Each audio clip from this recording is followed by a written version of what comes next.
Alright, welcome everybody to Golden Aura and the EPT Cup from Korea. This is in the top left Rogue in a best of 3 against the red Protoss player in the bottom right Creator. And Creator, well, he has been known to be one of the best PvZ players. Specifically, his PvP and his PvT are definitely not on the level of his PvZ. Well, and Rogue, well, I guess everybody knows this guy. He's won basically everything you can win, except maybe for a home story cup. But he's made quite a penny. He's won GSLs, IMs, BlizzCon. Maybe not a BlizzCon, but World Championships basically. Super tournaments. I think he has not won a DreamHack. I think he has won several IMs though. Like I remember him winning in Shanghai, for example, when I was there 2016. That's way back. And that was when he was starting to really pop off as a player and starting to gain those tournament wins. And he always made it a little bit boring almost to watch, because he would be so abusive with the meta and everything around it. He's such a good player to prepare for series, but also he has just very solid late game, mid game, early game, everything. And yeah, he's come back recently from the military, so curious to see what this man can bring again here. It's been he has been to Dallas actually, to the IM, but he hasn't been able to made a dent in there really. So yeah, we're keeping an eye on this guy right now, and however the StarCraft season is going to continue, if it's going to continue in a bigger way next year after the World Championship, well, Rogue is going to be there, I think, and we'll see probably more of him again. Of course, he's gonna play in the qualifiers, so he's definitely gonna try out the qualifiers for the Esports World Championship. And yeah, we'll see him there again. Gonna get the probe for now. He's gonna get it though. No, he's gonna let it go. The Adept's not gonna shade out. And yeah, Creator so far very passive, has his Adept at home. We have one Link scouting the third here. And this should be a Stargate. No, it's actually Twilight Council. I already saw it go up there. Of course, so with him pooling Adepts, well, he only has one Adept. He goes into Stalker now. This could be a very early blink. By the way, this is a very Creator thing. He used to be super aggressive with his Stalker, where he would like leave the first Overlord basically alone and would go hunt for this one or this one over here, very offensively with the Adept in comparison. Sometimes he would even go Stalker first, go try hunt that Overlord. Ah, there we go. This is a Dark Shrine, Robo, and most likely it's gonna be 3 gates. It could be only 2. So the difference between 2 3 gates basically is you're gonna get your Nexus a little bit faster if you do it on 2 gates. And it's gonna be more economic, but you still can do 2 warp-in rounds of DTs and have like 2 Archons then. It is actually gonna be 4 gates, so this is a little bit more committed. It does not really need to directly find damage, but you definitely put yourself a little bit behind economically here in this situation, and it has the potential to straight up kill your opponent though. Specifically if there's not going to be any spores, and we don't see them yet. There's no lair, there's a roach horn coming down. Nothing here that can see those invisible people, and the shrine is almost finished. So yeah, he's gonna scout excuse me, scout the prism there. Rogue that is, and he's gonna put on his links there. There we go, first Spore Crawler, second Spore Crawler. Scouting the prism this early for him is like, alright, you probably have DTs, and that's why those spores are a little bit on the front line, as you can see. They're also trying to zone out the Warp Prism, of course. And there we go, 2 Queens already in position. So this is a little bit of a peril though. He sees, oh, this is an invisible Warp-in, there is no Spore yet in the main, and this could do a lot of damage. Raider, what is he doing though? He's just standing his DTs, there's not doing anything. This is such a waste. Definitely playing it safe with his DTs, but could have been actually some damage out there. A little bit of wasted potential. See the Nexus going up. No DT here on the defense. So there's only the Adept, but of course DT weapons are possible. Get these links out. There we go. First DT is gonna show up. But this should be actually a cancel. The Archons are not at home. There we go. Base is cancelled. And now Rogue tries to go for the Archon assassination. Yeah, deals a lot of damage to one of them. Does not kill it though. There we go. Archons still going. And he has a very interesting, he really likes this position apparently. This is a very interesting spot. Just on top of the ramp there. Wants to sit there basically. And now he's gonna go for a queen assassination. Is he gonna find it? Yeah, there we go. First queen is gonna fall here. Find me some value out of this Archon drop. But of course this is a rather solid opening. It allows you to constantly harass your opponent's army. Which is a little bit of a special style in a way. And it also kind of forces your opponent to build roaches, because you need something to deal with these Archons. And what do you do behind this? You make immortals. And what is he doing? He's making immortals, and he has a ton of them queued up. Gonna go in some extra gateways here. Third base is halfway done. The cancel was huge though, to be fair. From Rogue was a perfect identification that he has a timing window there with his links he made to just simply straight up cancel the third base. And there we go, Spire. So this is one of the issues with this opening. I mean, you have Archons, which is nice. You have DTs, which are also nice. And then you have Immortals, which is a solid anti-ground force. Good against links, it's good against roaches. What it's not good against, really, is against Mutalisks. So you lack a lot of mobility here. There's no blink on your Stalkers. You can probably check Stalker, but yeah, there's no blink on the Stalker. There's no Stargate, so there's no Phoenixes. There's no potential to make any Phoenixes. This is a hallucination. And if this one scouts the Mutalisks in any form or shape, this would be actually huge. If he sees the Spire or can identify anything here. And he's actually gonna find the Spire. This is a huge scout for Creator. So now we're gonna see his reaction. Probably gonna fire Blink here in a second, I'd say. Lacking the money. And the alternative would be throwing down a Stargate. So he has not committed to anything yet here. And he can try to defend this with his Archons, but probably gonna be messy. So I think he was about to throw down a Stargate, but then he moved away his probe again and was like, no, I can just take it.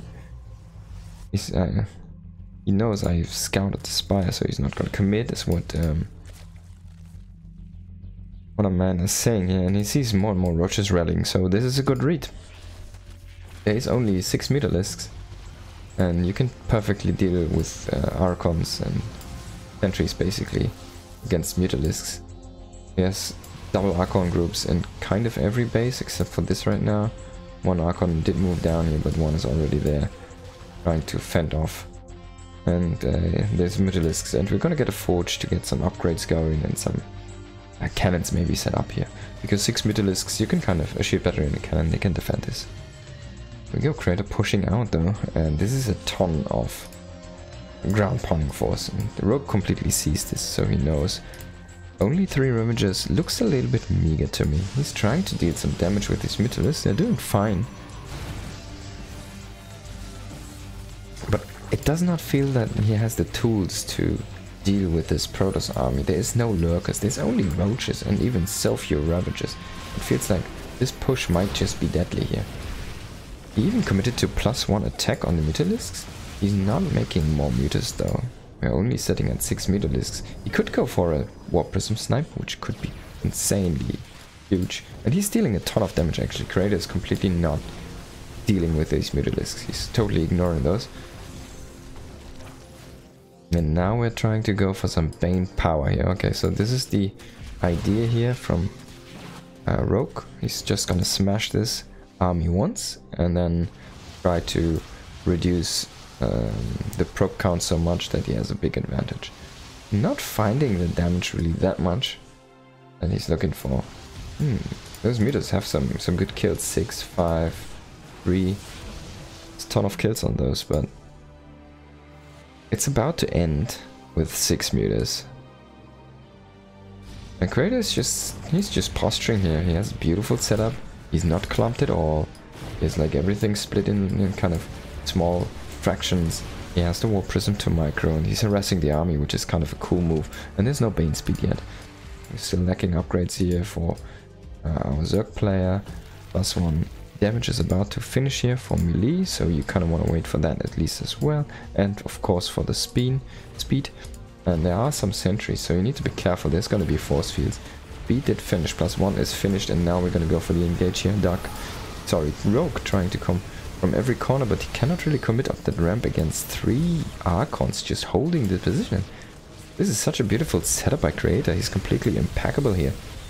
It seems you cannot cost efficiently engage this army currently. It's just crazy, just kind of holding this position here. I've never seen really a play where you aggressively stands just in an area right outside your opponent's base with no siege units. Such an interesting play. Finally Rogue trying to commit in, but yeah, he needs to answer Creator's push here. Creator's push on the north is a little bit thwarted backwards, but reinforcements are already coming in. The south side is looking great. And there we go, some meat shield zealots are rallying in here. We still have 3 immortals in this group in the north and a couple here down to the south.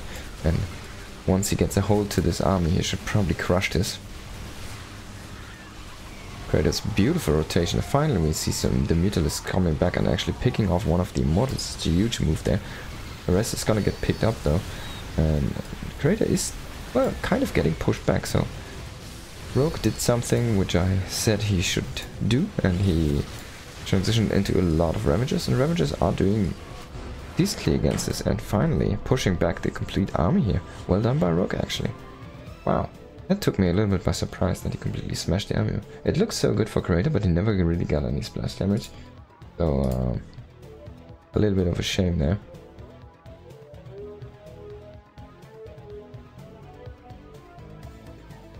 And yeah, it looked great for Creator though.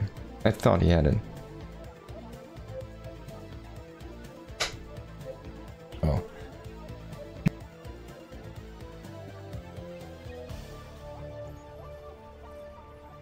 But yeah, beautifully laid out by Rogue, and Rogue is up 1-0 against one of the strongest TVZ players on the planet. To be fair though, he's not showing his potential yet, and it is in the top left, Creator, Oceanborn. And in the bottom right we do have maybe the greatest of all, maybe not. It is Rogue.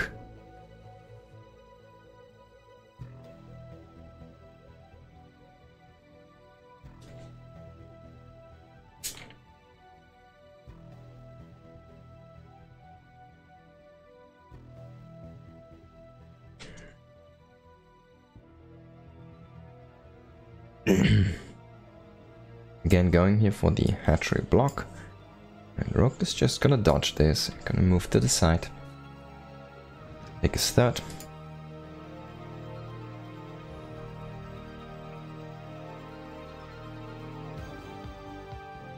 Gonna get scouted by Creator, he's gonna be happy.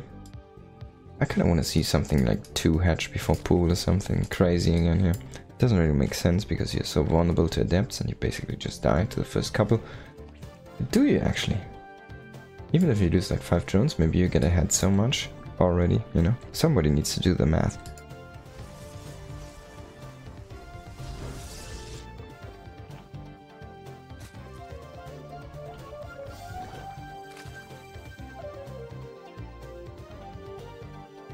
There we go, Prop trying to harass some of the minerals here. Not doing too much. And on the top left, our Protoss player just going into cybernetic score. Of course, and we're gonna see if it's gonna be a Twilight opening again with the DTs. It did not really pay off too well last game. He got his third base cancelled, halfway done. So his timings were all off. And he was posturing in an interesting position, which was kind of super strong defensively, but not actually able to really push in, it seemed. And then when he kind of pushed in too late, like he was not identifying his timings correctly, it seemed. Once he hit the area, and if he would have immediately pushed in, he probably wins the game there. Because he has such a big army. He has such a strong army against almost only roaches.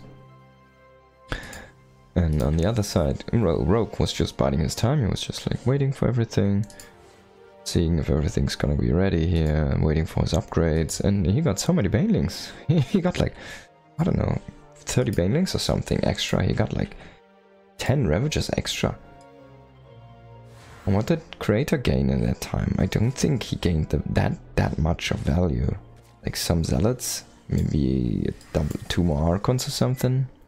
And this is gonna be a nice scout. It's gonna be an Oracle opening, and this is gonna be seen here by Rogue. So he exactly knows what is coming his way. Should be able to prepare.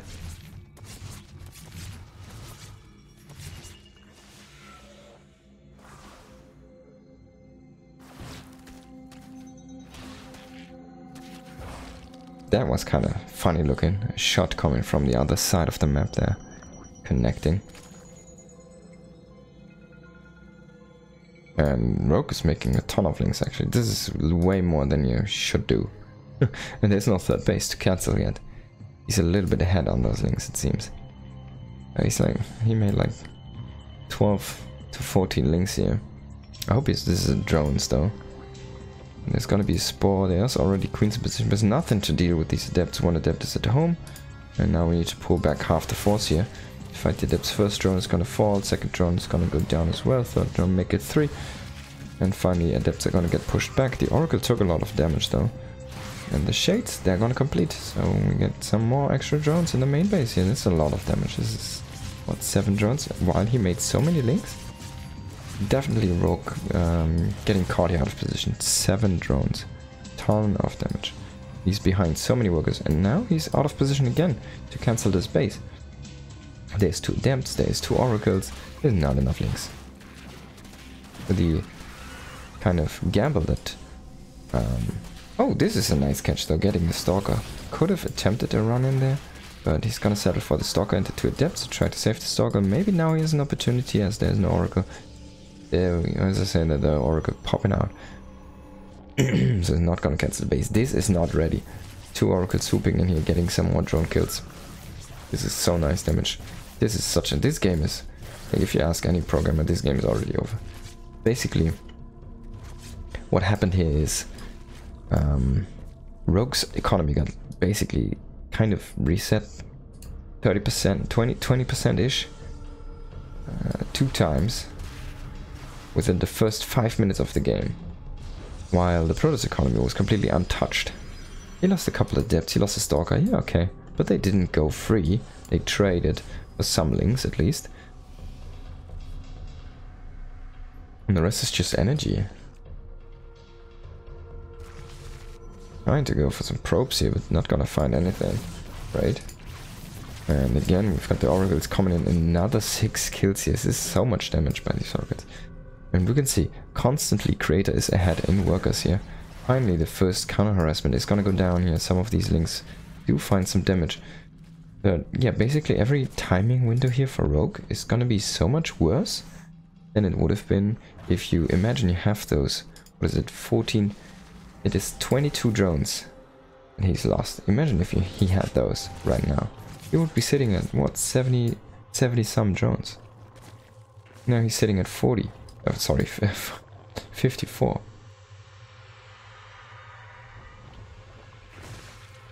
And Creator is already in the 60s.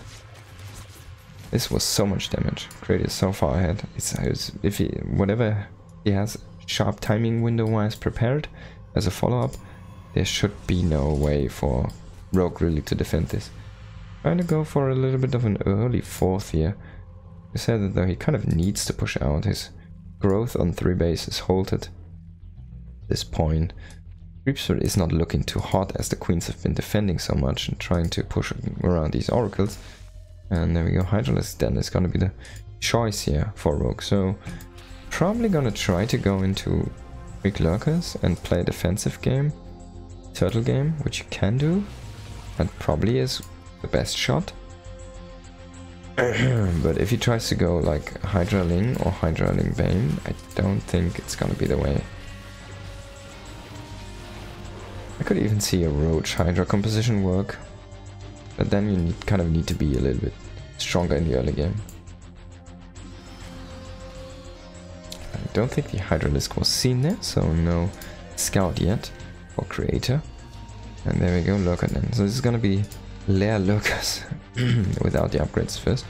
Gonna see probably the hive transition as soon as we get some extra money here from Rogue, but he needs to be careful. There's a push on his doorstep, and as soon as we get a warp prism here, this is gonna be a very, very dangerous push. And this is Rogue's guy, by the way. And we're gonna get some more Oracle drive-bys here. 10 more drones, oh my god, 11. Ah, he's just sacrificing the Oracles. I never agree with this. I mean, getting, well, 12 drones is nice, but he's already sitting at 670, right? So it's not that big of a deal. And yeah, having a stasis ward trapping whatever half an army and then killing the other half super cost efficiently, that's way more damage. The Stalker's pushing out now, they have Blink, they have +1. We have some very good upgrades. We have an Observer here, still again coming in with the Oracle, trying to swoop away. Wow, that thing is sitting at 1 HP and it's a master rank, 18 kills. That's some insane value. And there we go, Cannon Creator should be not able to push the issue here. And Rogue should be able to still defend this, but he needs some more army. And finally we see the first lurkers are completed. Wow, this one got sniped so fast. Oh my god. And there we go, reinforcements have arrived, first Colossus is out. That's interesting that he went with this whole army there. Poke away at that Formling, Changeling. I expect Creator to push in with probably 3 Colossus. Would be a nice timing. There's gonna be a Roach Hydra Lurker for now. I'm pretty sure the Lurker upgrades, they're gonna be super late. We finally have the Hive done. But yeah, range upgrade did just kind of start, so it's still ways and ways off. I'm gonna pick off an Observer, which is nice. Blow to the surface, as metal usually does.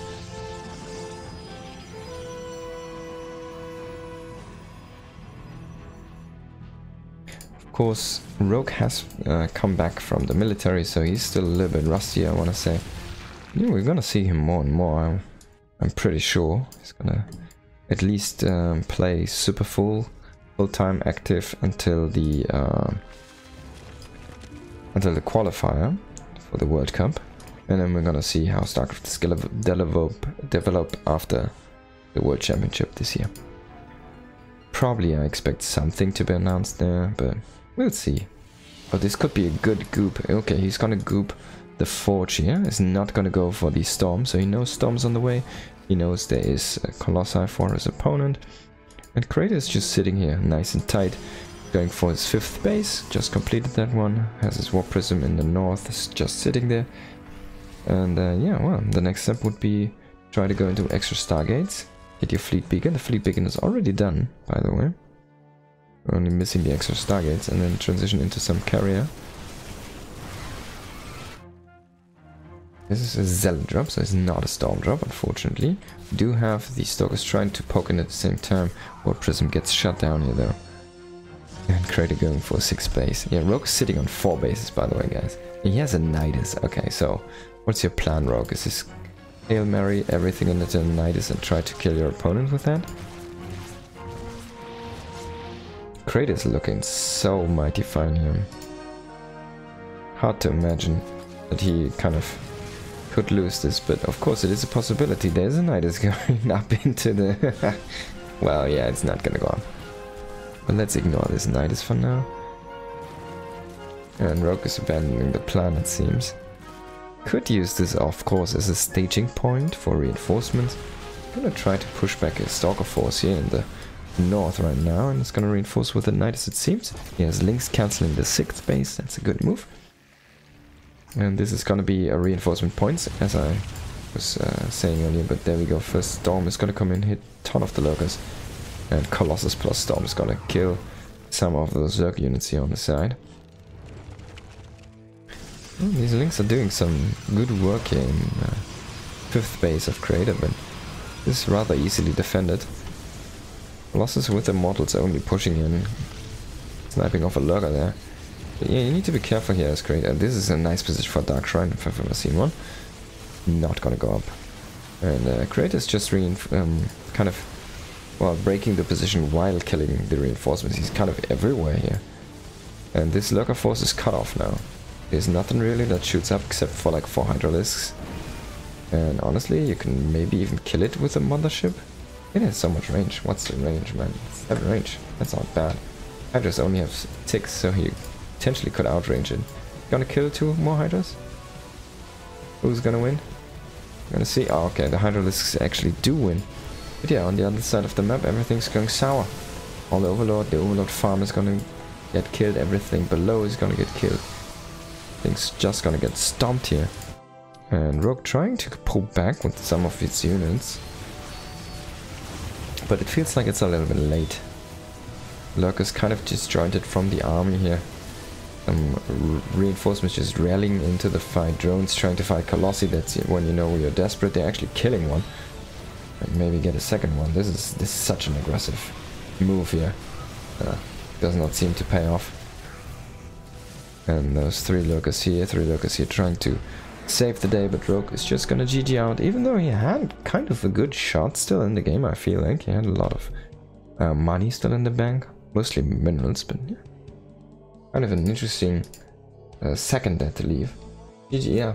Of course, Rogue, as you said, you don't see him this much because, well, he only came back very recently. I think Dallas was his first big event. He went there, and of course he's not in shape yet, so it's gotta take a little while until we see him and a lot more, I think.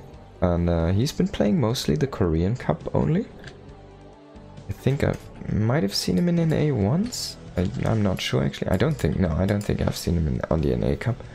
And he's contrary to Trap, for example, who does play both cups very regularly. But yeah, it's cool to see him back in action. And he said in an interview that he is gonna commit full time. And we're gonna see though, of course, how RTS landscape is gonna develop this year and how things are gonna settle down for the next year. And how much there's gonna be left to play for. But let's not go too deep into that topic yet. Gonna go straight into the next match here. There we go. In the top left of side Delta we do have Creator, our blue Protoss player, and in the bottom right we do have Rogue as our red Zerg player. I expect great things from him once he gets back into shape. Of course, he was in the last GSL, he managed to qualify. I think he lost in the first round, but he qualified, he made it in, played in the GSL, he played in Dallas, so he's like popping up again. But he's not there yet, right? Yeah, I agree. He definitely was one of the most solid, most complete Zerg players. Like, he could do literally anything, and he was also one of the most abusive Zerg players. So if there was like a hole in the meta or anything that looked just slightly overpowered, he would be one of those guys who could perfectly execute those things and just make it look so broken. Specifically, his Nidus games are those very memorable ones. Basically, where he kind of Nidused everybody and just killed everybody with him because he was so good with it, and it was such a strong strategy at the time in the meta. He's one of these people who can basically break a meta by himself if he's in full form. And yeah, we all hope he's gonna be back at full power very soon. But until that day, Creator needs to be the favorite in this series at least. It is 1-1 at this point, but Creator has been active for the last, whatever, 10 years or something. And he's no slouch, he's one of the very best PvZ players in the world still. And he just displayed that in the last game. He also looked very good in the first game. But it felt like he just missed his timing window. He was a little bit reluctant to attack into Rogue. And he should have won the fight at that point. and then he waited too long, just postured, he just killed the third base, postured there, never really checked for the other third. That was taken by Rogue. He was mining on 3 bases, was building up a big army and with a ton of veins and waited for upgrades, and then he just committed into the attack. Kind of swapped the army, and he killed basically Crater with 6 Mutalisks. And that was definitely a judgment call there by Crater in that game. You know which Zerg player I miss? Snoot? Yeah, that's definitely true. I also miss our little Snoot. A very good friend actually, during the days where he was still active as a player. I used to talk to him a lot during events. Whenever we met.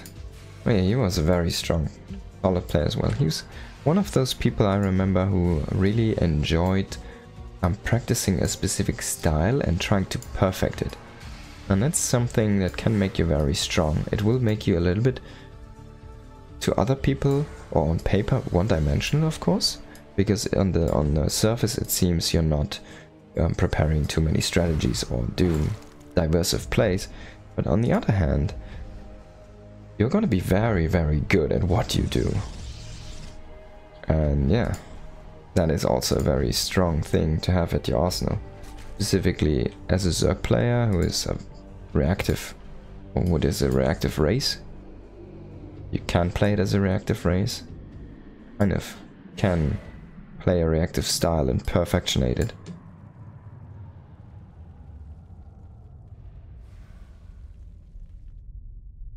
Alright, we have some links poking here, actually getting the probe. That's a nice pickup. But we need to see Rogue this time. Defense needs to be better. There were, how many? I think 21 drones killed in the first 5 minutes. And we're already counting up to 3 again here. Should be a little bit more. Crater not actually targeting correctly. Trying to go in with a Oracle, but the Stasis one, that's a little bit of a surprise. He gets a Queen and some drones, which is nice. But it's definitely not... Well, in the end it ends up being 7 drones again with the first sweep. And we're gonna see what the follow-up's gonna do. But it feels like Rogue has been a little bit more in position here. We literally need to wait and see what the follow-up pokes are gonna be here from Creator. And this time Rogue did not make as many links as in the last game, so he's not as forced to try to deal some counter damage there.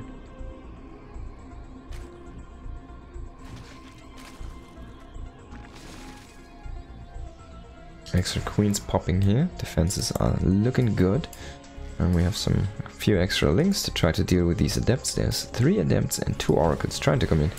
Just gonna snipe some creep though. So what I love in PvZ early game, right? So you have a lot of options actually. It doesn't look very diverse because it's always, hey, there you have an oracle, then you have 2 more oracles here, and then there's the 3rd oracle over there again, and you have 2 adepts sitting here and 2 adepts there.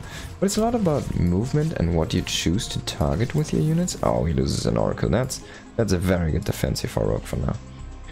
For example, you can just pick off creep. You can just threaten in shades. You can just posture. Oh, this is cool. So he tried to move the creep and then he killed too early, so he killed 2 of his own creep tumors. Amazing stuff there by Rogue. That's where you see he's not on fire yet. Where he's like, this is still rusty. This is rusty. This is a mistake that he usually doesn't do. Adepts are gonna go in though. We do not have glaives. I'm not sure. I haven't checked the base actually if he made a Twilight in glaives, but this is just normal adepts. There's a lot of adepts though. And it does not seem like those queens, oh my god, are gonna be enough to kill them fast enough. That was a bad shade. That was definitely a bad shade.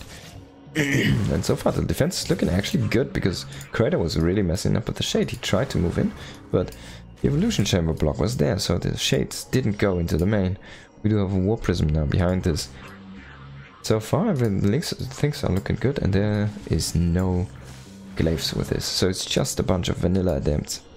2 oracles already did die. You see the Templar archives behind this, and charge is actually on the way.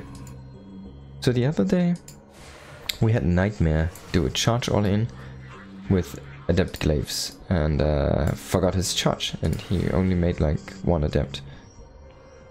And then he lost the game, of course. Because he had like 20 slow zealots with +1 doing nothing. Just like waddling behind queens.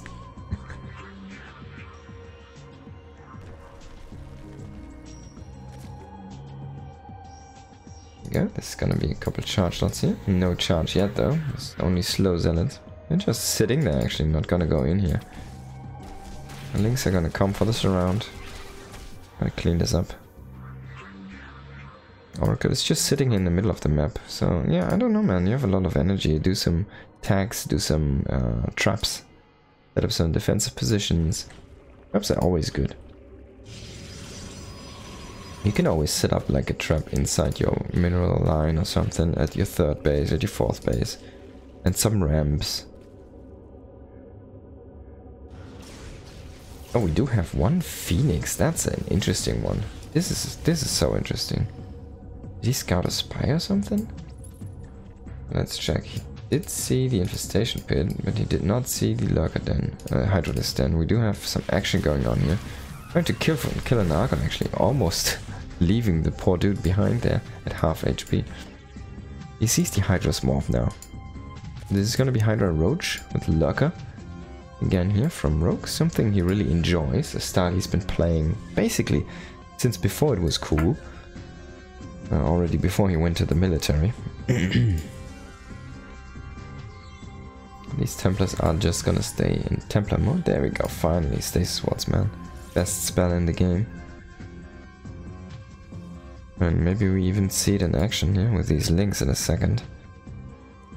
Couple of adepts going on to the right side here. There's a lot of things going on right now, but basically both players are really powering down right now, trying to take out 2 adepts. I'm gonna shade in here. This is nice. This is an exposed drone line, but 3 Hydras did just morph. Well, they're just gonna run away though. And we see some links getting caught in the trap here. Some trying to go into the main base, but quick warping is gonna prevent the opening there. Oh, if he tries to click down a Templar, that would be so amazing. Let's see. Oh no, he's just gonna run away.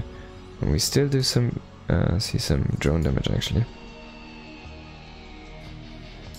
This War Prism has been kind of abandoned here in the bottom of the map for now. Just sitting there. Phoenix is killing Overseers. He doesn't want to deal with like backdoor Nightises anymore, it seems like. Interesting target. He's gonna commit for a Geyser here. Stifle the income.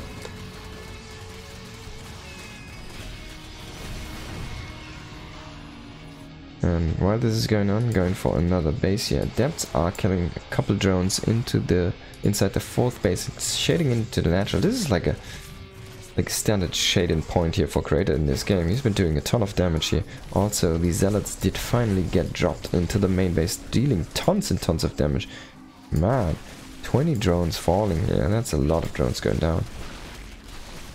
Good kind of harassment here by Creator. And still been going on. Oh, is he gonna kill this? He is gonna kill it, but at least 5 more Zealots you have to deal with. Not gonna find any drones though. He's gonna find a queen now. Nice for Zeus.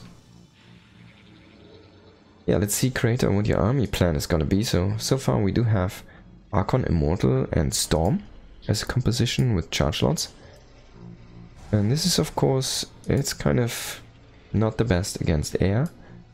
But he can always transition into more Phoenixes if he wants to. And he can get the Phoenix range. I think he still has 1 Phoenix. This is a nice Stasis Ward. See how good this blocks the ramp as well? This is like one tiny opening now. There's so many spotters as well everywhere here. A nice Storm on the army, softening up so many of those Zerg units. Good tag on the army as well. Great has been kind of harassing the army here, trying to push into his base, and wow, those are some hefty storms there into the middle of this Zerg bulk. I'm not sure why Rogue is trying to push the issue here. It does not seem like he's really targeting anything of value. He's like just getting flanked here by 2 sides, completely getting obliterated. Oh my god, that was a slugfest. He lost so many expensive units there as well. It's been a Roach Hydra Lurker composition. They're completely getting wiped. And Kratos is just saying, hey, you come at me, bro. I'm gonna defend your army and I'm gonna harass your base. And there he goes. Again, picking up 9 drones. Nice harassment going down. Kinda needs to start maybe putting on some damage onto these hatcheries actually to really stifle the income there from the Zerg player, because so far the production has not really been touched. It's looking good. There hasn't been really too many queens dying. There's no hatcheries going down. So lava is looking solid and mighty fine. This is, even though we have a big like link pack, this is not a link composition we're playing right now as Rogue. Rogue's money is really tight. He completely lost that army there in the earlier fight. And yeah, Creator like putting on some damage onto his hatcheries, kind of maybe killing 2 at the same time could be really a dent into Rogue's capabilities of income and production there. And then like taking a fight at the right time might just win you the game. But that being said, Creator is someone who also loves staying back. He has a mothership with his army, so he can do some tactical recall maneuvers if he wants to. And he's also getting air weapons, so whatever he's gonna lose, he's probably gonna start replacing with some carriers here. We do see some extra stargates. 1 carrier is already done, the 2nd carrier on the way here. Overlord coming in, and a push into the 3rd base here from the Protoss player. Wow, those units are getting softened up so heavy by those storms, man. Those storms are hitting so hard. And again, where is the counter damage? There we go. A couple of DTs actually sneaking in here, doing some damage there. And this is a nice pickoff. The Templar Archives has been killed. So you need to remake this. This is a massive pickoff actually. We still see those DTs going ham here at this base. There's no defense whatsoever. Completely cloaked army here. Rogue has some overseers, but they're all very soft, so he needs to be careful. He's kind of losing on every front, it feels like. Zealots now coming in here again. At this 5th base, I'm most likely gonna kill the base. And while this is happening, he's gonna also try to punch out this base here over on the very left side. So yeah, 2 bases are gonna fall, as I said earlier. And now if you win 1 army fight, you're gonna look mighty fine to take the game here as Creator. Also, a big bank is starting to accumulate here for Creator. His extra base is gonna start being set up here. Some overlords are weirdly placed around the map here by Rogue, but they're not gonna do anything. And yeah, let's see if he can manage to win the army fight. If he can do that, then there's a chance for Rogue to come back in this game, but this is looking mighty grim. His income is so low. He has only about 60 drones. This is his only fully operational base. Everything else is half mined out or even more. And if he, loses his army again, he cannot remake any of this. Oh, such a big stasis trap again. Knocking down so many of his mobile units there. And so much of the meat shield actually. It's a lot of roaches there. And Kratos just going for the base trade. He knows, like, you have less buildings. I have a base pounding force. I don't need to fight your army. I can just kill you. You cannot reinforce. I can. He's just making carriers. Whatever he loses, he's just making carriers. But I don't even see this ground army getting demolished there by Rogue. Of course, loggers are insane, but yeah, Rogue just calls the game. GG. Very well played by Creator.